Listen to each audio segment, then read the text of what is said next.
ഓലകൾ മേഞ്ഞൊരു കൊമ്പു ഗ്രഹത്തിൻ്റെ കോലായിൽ നിന്നൊരു കോമളാങ്കി.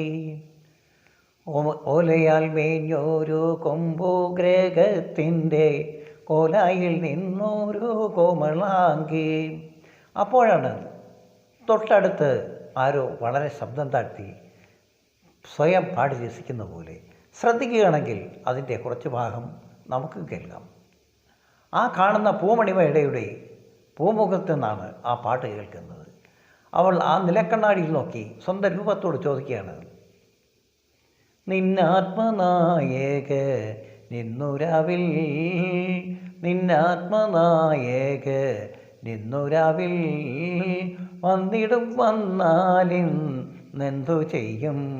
അപ്പോഴാണ് തൊട്ടടുത്ത വാതിലിൽ ആരോ മുട്ടുന്നത് പോലെ തോന്നി. അവൾ മെല്ലെ പെട്ടെന്ന് അങ്ങോട്ട് പോയി.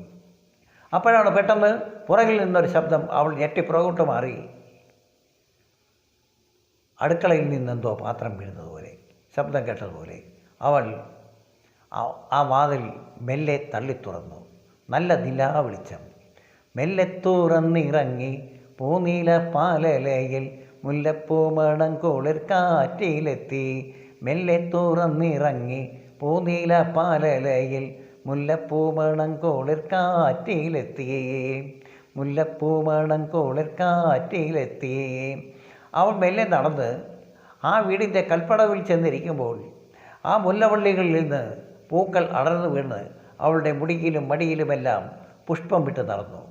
അപ്പോഴാണ് ആ വീടിൻ്റെ മറ്റൊരു കോണിൽ ഒരു രൂപം പ്രത്യക്ഷപ്പെട്ടത്. നിഖിൽ, കൊച്ചമ്മ വരൂ.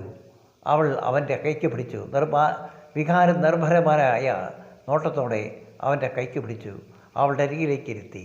അവളുടെ അരികിലിരിക്കുമ്പോൾ അവനൊരു വല്ലാത്ത നിർവൃതി, വല്ലാത്തൊരു സുഗന്ധം അവനെ ഉൾക്കൊള്ളുന്നത് പോലെ അവന് തോന്നി.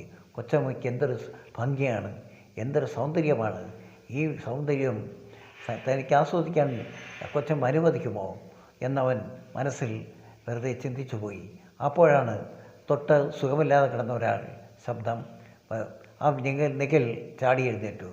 നിഖിത മെല്ലെ എഴുന്നേറ്റ് അവൻ്റെ പിന്നാലെ പോയി.